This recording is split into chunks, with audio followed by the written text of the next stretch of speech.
صبح سویرے جاپان کی فضائیہ نے پرل ہاربر ہوائی میں امریکی بحریہ کے اڈے پر اچانک اور بغیر اعلان کے حملہ کر دیا۔ امریکی کانگریس نے جاپان کے خلاف جنگ کا اعلان کر دیا۔ اس حملے کے بعد امریکہ نے جاپان کے خلاف ایک منظم اور بے رحم جوابی کارروائی شروع کی۔ سانے تاکائیچی سخت گیر خارجہ پالیسی کی پرستار ہیں، امریکہ کے ساتھ اتحاد کو مزید مضبوط کرنے اور چین کی بڑھتی ہوئی فوجی و معاشی طاقت کا مقابلہ کرنے پر زور دیتی ہیں۔ وہ ٹرمپ کو دنیا میں امن قائم کرنے والا واحد شخص اس جیسے الفاظ استعمال کرتی ہیں۔ نیچرل پارٹنر مل گیا امریکہ کو کہ جو یہ دونوں چین کے دشمن ہیں اور چین اچھا نہیں سمجھتا۔ وہ چاہتا ہے کہ it is time to get even with Japan as well, پرانے بدلے اتارنے ہیں۔ وی ول سی کہ ایران بھی کیا دوسرا جاپان بن جاتا ہے، کوئی دوسرا خلیجی ملک بن جاتا ہے، یا it will be able to stand its own and it will be able to defeat America.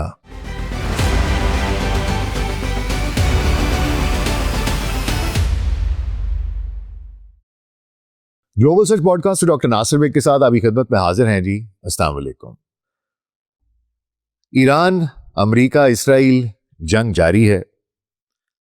کچھ شرائط، 15 نکات امریکہ نے ایران کے ان کو بھیج دیے ہیں، اور اس میں جو بتایا گیا ہے وہ یہ ہے کہ جی آپ نیوکلیئر پاور نہیں رکھیں گے، آپ اپنے میزائلز کو، اس کا جو پروگرام ہے اس کو فریز کر لیں، اور پھر وہاں پر نظام کی ایک تبدیلی، کوئی جمہوریت، بالکل ویسا ہی ماڈل جس طرح کا آپ دیکھتے ہیں کہ پہلے سے بہت سے ملکوں میں، بہت سے خطوں میں امریکہ کرتا آیا ہے۔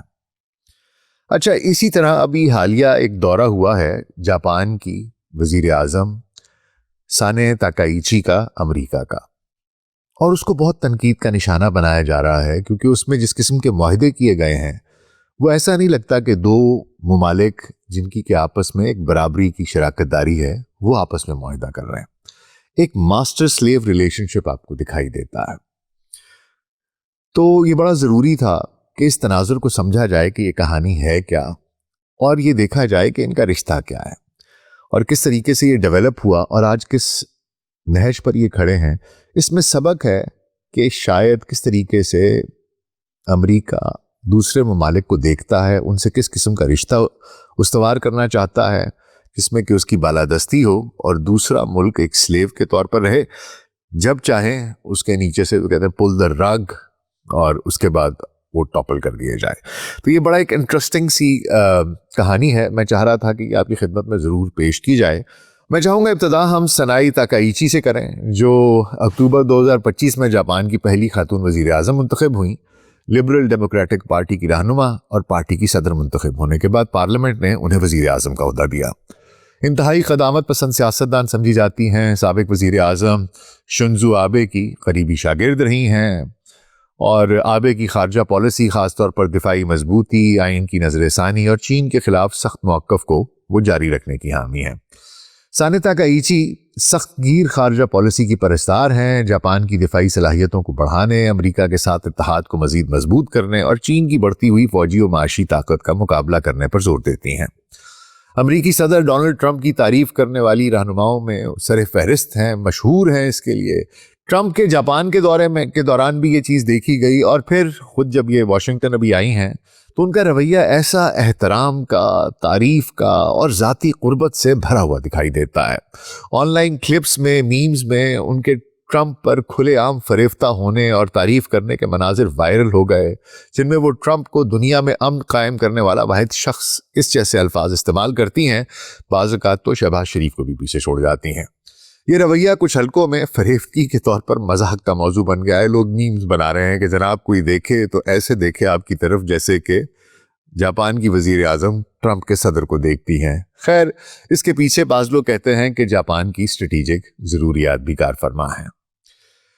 اور ابھی یہ جو حال ہی میں ان کا دورہ ہوا ہے، اس میں وزیر اعظم سانے تاکائیچی ہیں، انہوں نے ایران کی جنگ اور مشرق وسطیٰ کی صورتحال کے پس منظر میں بہت سے معاہدے ہیں جو انہوں نے کیے ہیں، جو محض ظاہری تعریف اور اس سے کہیں زیادہ ہیں، بہت زیادہ سنجیدہ ہیں اور اسٹریٹجک نوعیت کے ہیں۔ اس سے پہلے کہ میں ان کی بات کروں، میں چاہوں گا کہ آپ کو ایک پس منظر دے دوں کہ آخر یہ کہانی، یہ ریلیشن شپ امریکہ اور جاپان کا کہاں سے شروع ہوتا ہے۔ دیکھیے، دوسری عالمی جنگ کے دوران جاپان اور امریکہ کے تعلقات نہ صرف کشیدہ بلکہ شدید دشمنی پر مبنی تھے۔ جاپان جو اس وقت ایشیا میں اپنی سلطنت کو وسعت دینے کی خواہش رکھتا تھا، اس نے امریکہ کو سب سے بڑی رکاوٹ سمجھا۔ جاپان کی فوجی قیادت کا خیال تھا کہ اگر امریکہ کو ایشیا میں مداخلت سے نہ روکا گیا تو جاپان کی توسیع پسندانہ پالیسیاں ناکام ہو جائیں گی۔ اسی تناؤ کے نتیجے میں 7 دسمبر 1941 کا دن تاریخ میں ایک سیاہ باب کے طور پر درج ہوتا ہے، امریکیوں کے لیے کم از کم۔ اس دن صبح سویرے جاپان کی فضائیہ نے پرل ہاربر ہوائی میں امریکی بحریہ کے اڈے پر اچانک اور بغیر اعلان کے حملہ کر دیا۔ یہ حملہ اس قدر حیران کن اور اس قدر شدید تھا کہ امریکی فوج کو تیاری کا موقع ہی نہ ملا۔ جاپانی فضائیہ نے 353 طیاروں کی مدد سے امریکی بحری بیڑے کو نشانہ بنایا۔ اس حملے میں 8 امریکی جنگی جہازوں کو شدید نقصان پہنچا، جن میں سے 4 ڈوب گئے۔ تقریباً 188 امریکی طیارے تباہ ہوئے اور 2403 امریکی فوجی اور شہری مارے گئے۔ جاپان کا مقصد واضح تھا، امریکہ کے پیسیفک فلیٹ کو کمزور کر کے ایشیا میں اپنی فوجی پیش قدمی کو بلا روک ٹوک جاری رکھنا۔ اس حملے نے امریکہ کو فوری طور پر جنگ میں ایک فریق بنا دیا۔ اگلے ہی دن 8 دسمبر 1941 کو امریکی کانگریس نے جاپان کے خلاف جنگ کا اعلان کر دیا اور اس طرح دوسری عالمی جنگ کا ایشیا پیسیفک تھیٹر کھل گیا۔ اس حملے کے بعد امریکہ نے جاپان کے خلاف ایک منظم اور بے رحم جوابی کارروائی شروع کی۔ امریکی فوج نے جزیرہ با جزیرہ لڑائی کی حکمت عملی اپنائی، جسے آئلینڈ ہاپنگ کہا جاتا ہے۔ اس حکمت عملی کے تحت امریکہ نے جاپان کے زیر قبضہ جزائر پر ایک ایک کر کے قبضہ کیا اور جاپان کی سپلائی لائنز کو کاٹ دیا۔ جاپان کی معیشت اور فوجی طاقت دونوں کو شدید دھچکا لگا۔ 1945 تک جاپان کی صورتحال انتہائی نازک ہو چکی تھی۔ اس کی فوج کمزور ہو رہی تھی، شہروں پر بمباری ہو رہی تھی اور اس کی معیشت تباہ ہو چکی تھی۔ اس پس منظر میں امریکہ نے ایک ایسا فیصلہ کیا جو انسانی تاریخ کا سب سے خوفناک باب ثابت ہوا۔ 6 اگست 1945 کو صبح 8:15 بجے امریکہ نے جاپان کے شہر ہیروشیما پر دنیا کا پہلا ایٹمی بم گرا دیا۔ اس بم کا نام لٹل بوائے تھا اور اسے انولا گے نامی طیارے سے گرایا گیا۔ یہ بم 15 کلو ٹن TNT کے برابر طاقت رکھتا تھا۔ دھماکے نے شہر کا ایک بڑا حصہ فوری طور پر مٹا دیا صفائے ہستی سے۔ اندازہ ہے کہ اس دھماکے میں 70 سے 80 ہزار لوگ فوری طور پر ہلاک ہو گئے، جبکہ تابکاری اور زخموں کی وجہ سے اس سال کے آخر تک یہ تعداد تقریباً 1.5 لاکھ تک پہنچ گئی۔ ہزاروں جاپانی جھلس گئے، تابکاری کی بیماریوں کا شکار ہوئے اور شہر کی عمارتیں ملبے کا ڈھیر بن گئیں۔ 3 دن بعد 9 اگست 1945 کو دوسرا بم فیٹ مین ناگاساکی پر گرایا گیا۔ یہ دھماکہ بھی تقریباً اتنا ہی تباہ کن تھا۔ اس میں فوری طور پر 40,000 سے زیادہ لوگ مارے گئے اور سال کے آخر تک یہ تعداد تقریباً 70,000 کے قریب پہنچ گئی۔ ناگاساکی ایک صنعتی شہر تھا، اس لیے اس کے تباہ ہونے سے جاپان کی جنگ کی مشینری کو شدید دھچکا لگا۔ ان دونوں ایٹمی حملوں کا بنیادی مقصد یہ تھا کہ جاپان پر زمینی حملہ کیے بغیر اسے ہتھیار ڈالنے پر مجبور کر دیا جائے۔ ان دھماکوں کے بعد جاپان کی قیادت میں افراتفری پھیل گئی۔ 15 اگست 1945 کو جاپان کے شہنشاہ ہیروہیتو نے ریڈیو پر اپنی قوم سے خطاب کیا اور ہتھیار ڈالنے کا اعلان کر دیا۔ یہ دن جاپان میں VJ ڈے یعنی وکٹری اوور جاپان ڈے کے طور پر یاد کیا جاتا ہے۔ 2 ستمبر 1945 کو جاپان نے باقاعدہ طور پر ہتھیار ڈال دیے۔ اس طرح دوسری عالمی جنگ کا خاتمہ ہوا۔ لیکن یہ خاتمہ محض فوجی فیصلہ نہیں تھا، اس نے دونوں ملکوں کے درمیان ایک گہرا اور دیر پاس زخم چھوڑ دیا۔ جاپان میں ایٹامک بامز کی یاد اب بھی نسلوں کو متاثر کرتی ہے۔ ہپوکوشا یعنی ان حملوں میں زندہ بچ جانے والے لوگ آج بھی تابکاری کے اثرات اور نفسیاتی صدمے سے نمٹ رہے ہیں۔ امریکہ میں بھی پرل ہاربر کو دھوکے کے طور پر یاد کیا جاتا ہے، بلکہ ابھی جب وزیر اعظم جاپان کی گئیں تو صدر نے اس کو مینشن بھی کیا۔ یہ زخم اتنا گہرا تھا کہ دونوں ملکوں کے تعلقات کو دوبارہ جوڑنے میں کئی سال لگ گئے، کئی دہائیاں لگ گئی۔ تاہم اسی جنگ اور اس کے نتیجے میں پیدا ہونے والے تباہ کن واقعات نے بعد میں ایک نئے مضبوط اور اسٹریٹجک اتحاد کی بنیاد بھی رکھی، جو آج بھی جاری ہے۔ یہ تاریخ کا ایک عجیب موڑ ہے کہ وہی دشمن آج ایک دوسرے کے سب سے اہم اتحادی بنے بیٹھے ہیں۔ تو آج آپ کی خدمت میں دوستی اور دشمنی کے اسی سفر کی داستان لے کر حاضر ہوئے ہیں۔ حضور اگلے 10 سے 15 منٹ کے لیے دھیان ذرا ادھر، اور اگر ہمارا کانٹینٹ پسند آ رہا ہے تو ویڈیو کو لائک اور چینل کو سبسکرائب کر دیجیے گا۔ تو آئیے آغاز کرتے ہیں۔ جنگ کے خاتمے کے فوراً بعد جاپان کی تاریخ کا ایک اہم اور تبدیلی کا دور شروع ہوا، امریکی قبضے کا، الائیڈ آکوپیشن اوور جاپان۔ یہ مرحلہ 1945 سے 1952 تک جاری رہا۔ یعنی تقریباً 6 سال اور 8 ماہ تک۔ اس دوران جاپان پر مکمل طور پر امریکہ کی قیادت میں اتحادی فوج کا کنٹرول تھا۔ جنرل ڈگلس میکارتھر کو supreme commander for the allied powers کا عہدہ دیا گیا۔ وہ ٹوکیو میں قائم ہیڈ کوارٹر سے جاپان کی سیاست، معیشت، فوج اور معاشرے کی ہر سطح پر اصلاحات نافذ کر رہے تھے۔ اس قبضے کا بنیادی مقصد یہ تھا کہ جاپان کو دوبارہ سے فوجی خطرہ نہ بننے دیا جائے، اسے ایک پرامن، جمہوری اور غیر فوجی ملک بنایا جائے اور اس کی معاشی بحالی کو یقینی بنایا جائے تاکہ ایشیا میں کمیونزم کی توسیع روکی جا سکے۔ میکارتھر کی قیادت میں سب سے پہلے ڈی ملٹرائزیشن کا عمل شروع کیا گیا۔ جاپان کی شاہی فوج اور بحریہ کو مکمل طور پر ختم کر دیا گیا، لاکھوں فوجیوں کو گھر بھیج دیا گیا، جنگی وزارتوں کو ختم کر دیا گیا اور سابق فوجی افسروں کو سیاسی عہدوں کے لیے نااہل قرار دے دیا گیا۔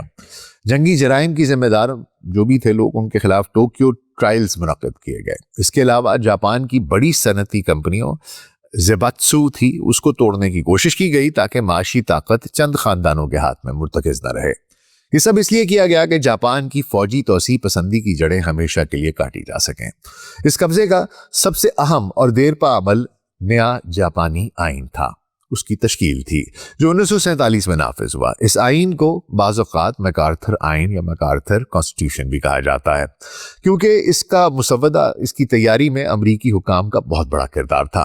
اس آئین نے جاپان کے شہنشاہ کو صرف ایک علامتی شخصیت بنا دیا اور سیاسی طاقت پارلیمنٹ کو منتقل کر دی اور بنیادی انسانی حقوق کو مضبوط کیا۔ سب سے مشہور اور متنازع شق آرٹیکل 9 تھی، جسے جنگ کو مکمل طور پر ترک کرنے یعنی کہ رینونسیشن آف وار کا آرٹیکل کہا جاتا ہے۔ آرٹیکل 9 کا کہتا ہے کہ جاپانی عوام بین الاقوامی امن کی خواہش رکھتے ہوئے قوم کے خود مختار حق کے طور پر جنگ کو ہمیشہ کے لیے ترک کرتے ہیں اور بین الاقوامی تنازعات حل کرنے کے لیے طاقت کے استعمال یا اس کی دھمکی کو ترک کرتے ہیں۔ اس مقصد کو حاصل کرنے کے لیے زمینی، سمندری اور فضائی فوجیں اور کوئی بھی جنگی صلاحیت کبھی بھی برقرار نہیں رکھی جائے گی۔ ریاست کا جنگی حق تسلیم نہیں کیا جائے گا۔ اس آرٹیکل نے جاپان کو ہمیشہ کے لیے جارحانہ جنگ ترک کرنے پر مجبور کر دیا۔ اس کی وجہ سے جاپان نے اپنی فوج ختم کر دی اور صرف سیلف ڈیفنس فورسز یعنی کہ اپنا دفاع کرنے والی فورسز کی بنیاد رکھی، جو بعد میں محدود پیمانے پر تیار ہوئیں۔ آرٹیکل 9 کا مقصد واضح تھا، جاپان کو دوبارہ فوجی طاقت بننے سے روکنا اور اسے امریکہ کی دفاعی چھتری کے نیچے، چھتر چھایا کے نیچے رکھنا۔ اس مرحلے میں جاپان کو جمہوریت کی طرف لے جانے کے لیے بھی بہت سی اصلاحات نافذ کی گئیں۔ سیاسی قیدیوں کو رہا کیا گیا، اظہار رائے کی آزادی دی گئی، خواتین کو ووٹ کا حق دیا گیا، ٹریڈ یونینز کو فروغ دیا گیا، تعلیم کے نظام کو جدید بنایا گیا۔ سب سے اہم معاشی اصلاحات، زمینی اصلاحات جیسے کہ لینڈ ریفارم کہا جاتا ہے۔ اس سے بڑے جاگیرداروں کی طاقت ختم ہوئی اور کسانوں کو اپنی زمینیں مل گئیں، جس سے دیہی علاقوں میں معاشی عدم مساوات کم ہوا۔ جنگ کے خاتمے اور امریکی قبضے کے بعد جاپان اور امریکہ کے تعلقات کا ایک دوسرا اہم مرحلہ شروع ہو چکا تھا، جسے اتحاد کا مرحلہ کہا جا سکتا ہے، جو سرد جنگ کی شدت کا دور تھا، جب امریکہ سوویت یونین اور کمیونزم کی توسیع کو روکنے کے لیے ایشیا میں مضبوط اتحادی تلاش کر رہا تھا۔ جاپان چپ، غیر مسلح اور معاشی طور پر بحال ملک تھا، اس نے اس میں مرکزی کردار ادا کیا۔ اس مرحلے کی بنیاد دراصل 1951 کے سان فرانسسکو امن معاہدے treaty of peace with Japan اس نے رکھی۔ 8 ستمبر 1951 کو سان فرانسسکو میں 48 ممالک نے اس معاہدے پر دستخط کیے۔ اس معاہدے نے دوسری عالمی جنگ کا رسمی طور پر خاتمہ کر دیا۔ جاپان نے اپنی سلطنت کے بہت سے علاقوں جیسے کوریا، تائیوان، کرائل جزائر وغیرہ پر اپنے دعووں کو ترک کر دیا، جنگی معاوضوں کی ادائیگی کا وعدہ کیا اور بین الاقوامی برادری میں دوبارہ ایک خود مختار ملک کے طور پر داخل ہو گیا۔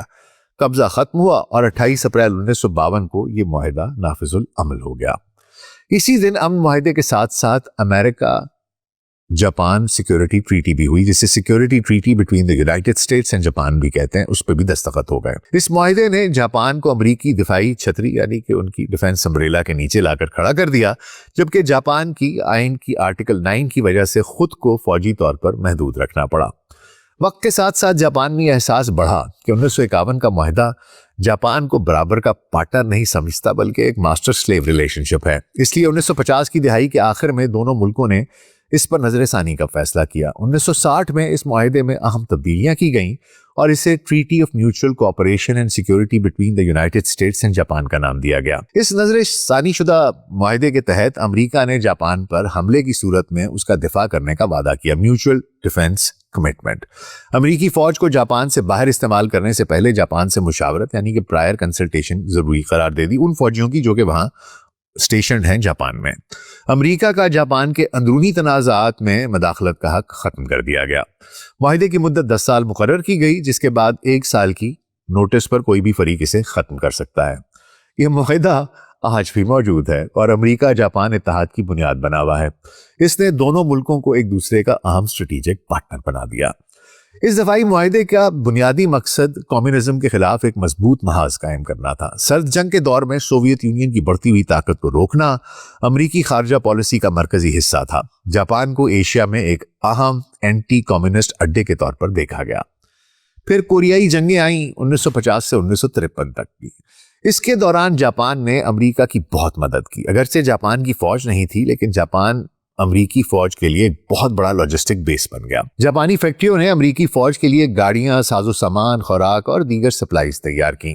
اسے اسپیشل پروکیورمنٹ کہا جاتا ہے. اس جنگ نے جاپان کی معیشت کو بہت فائدہ پہنچایا اور اس کی صنعتی بحالی کو تیز کیا. بہت سے مورخین کہتے ہیں کہ کوریائی جنگ کے بغیر جاپان کا معاشی معجزہ اتنی جلدی ممکن نہ ہوتا. پھر اس کے بعد ویتنام کی جنگ شروع ہوگی 1960 کی دہائی اور 70 کے ابتداء میں. اس کے دوران بھی جاپان اور امریکہ کی حمایت جاری رہی. دوسری طرف امریکہ نے جاپان کو اپنے نیوکلیئر امبریلا کے نیچے رکھا. یہ چھتری آج بھی موجود ہے اور دونوں ملک اس پر باقاعدہ بات چیت کرتے ہیں. اس مرحلے نے جاپان کو ایک محفوظ ماحول فراہم کیا جس میں وہ اپنی پوری توجہ معاشی ترقی پر مرکوز کر سکا، جبکہ امریکہ کو ایشیا میں ایک وفادار اور مستحکم اتحادی مل گیا. خیر، اس کے بعد تیسرا مرحلہ شروع ہوتا ہے معاشی شراکت کا، جو جاپان امریکہ تعلقات کو دفاعی اتحاد سے آگے لے جا کر ایک گہرے معاشی باہمی انحصار میں تبدیل کر دیتا ہے.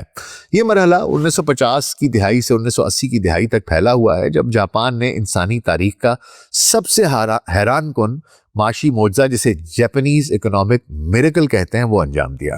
جنگ کے بعد جاپان ایک تباہ حال ملک تھا لیکن امریکی قبضے، اصلاحات اور خاص طور پر امریکہ کی مارکیٹس تک کھلی رسائی نے اس کی معیشت کو بحال کر دیا. اس کی معیشت کی بحالی میں غیر معمولی رفتار دے دی، تیزی دے دی.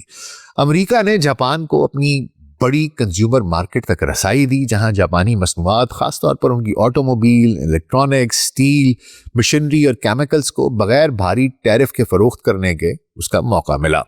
آزاد تجارت کی پالیسی یعنی کہ گیٹ بعد میں جو WTO بن گیا، اس کے فریم ورک اور امریکہ کی سرد جنگ کی حکمت عملی نے جاپان کو یہ فائدہ پہنچایا کہ وہ اپنی برآمدات پر انحصار کر کے تیزی سے ترقی کر سکے. جاپان کی حکومت نے بھی صنعتی پالیسی، انڈسٹریل پالیسی اپنائی جس میں ministry of international trade and industry نے کلیدی صنعتوں کو رہنمائی، سبسڈیز اور تحفظ فراہم کیا. نتیجتاً جاپان کی شرح نمو برسوں تک 8 سے 10% رہی. 1960 کی دہائی میں جاپان دنیا کی دوسری سب سے بڑی معیشت بن گیا. تاہم اس معاشی کامیابی نے 1980 کی دہائی میں تجارت کے تنازعات بھی پیدا کیے. جاپان کی برآمدات نے امریکہ میں آٹو انڈسٹری، اسٹیل اور الیکٹرانکس کے شعبوں کو شدید دباؤ میں ڈال دیا. امریکی کاروباری حلقوں نے جاپان پر غیر منصفانہ تجارت یعنی کہ ڈمپنگ اور مارکیٹ بند رکھنے کے الزامات بھی لگائے. امریکہ میں جاپانی کاروں کی بڑھتی ہوئی مقبولیت اور امریکی آٹو ورکرز کی بے روزگاری نے سیاسی دباؤ بھی بڑھایا. اس تناؤ کے نتیجے میں امریکہ نے جاپان پر والنٹری ایکسپورٹ ریسٹرینٹس یعنی خود ساختہ برآمدی پابندیاں لگانے پر مجبور کیا، خاص طور پر آٹوموبائلز پر. 1985 میں پلازا ایکارڈ سائن ہوا جس میں G5 ممالک امریکہ، جاپان، جرمنی، فرانس اور برطانیہ نے اتفاق کیا کہ امریکی ڈالر کو کمزور کیا جائے اور ین کو مضبوط کیا جائے. اس معاہدے نے ین کو تیزی سے مضبوط کر دیا جس سے جاپانی برآمدات مہنگی ہو گئی. اگرچہ یہ معاہدہ امریکہ کے لیے فائدہ مند تھا لیکن جاپان میں اسے اکثر امریکی دباؤ کے طور پر یاد کیا جاتا ہے جو بعد میں جاپان کے ایسٹ ببل اور 1990 کی دہائی کے لاسٹ ڈیکیڈ کا سبب بھی بنا. اس معاشی مرحلے میں جاپان نے ڈالر کے عالمی غلبے کو سپورٹ کرنے میں ایک اہم کردار ادا کیا. جاپان نے اپنی معیشت کو اس طرح منظم کیا کہ بینک آف جاپان نے شرح سود کو بہت کم رکھا. کئی دہائیوں تک یہ صفر کے قریب یا منفی رہی. اس کم شرح سود کی وجہ سے ین کیری ٹریڈ پیدا ہوا جو عالمی مالیاتی منڈیوں کا ایک اہم عنصر بن گیا. اچھا، یہ سمجھانا بہت ضروری ہے کہ ین کیری ٹریڈ تھا کیا. دیکھیے، سرمایہ کا جیسے ہیج فنڈز، بینکوں اور اداروں سمیت جاپان سے یہ کم سود پر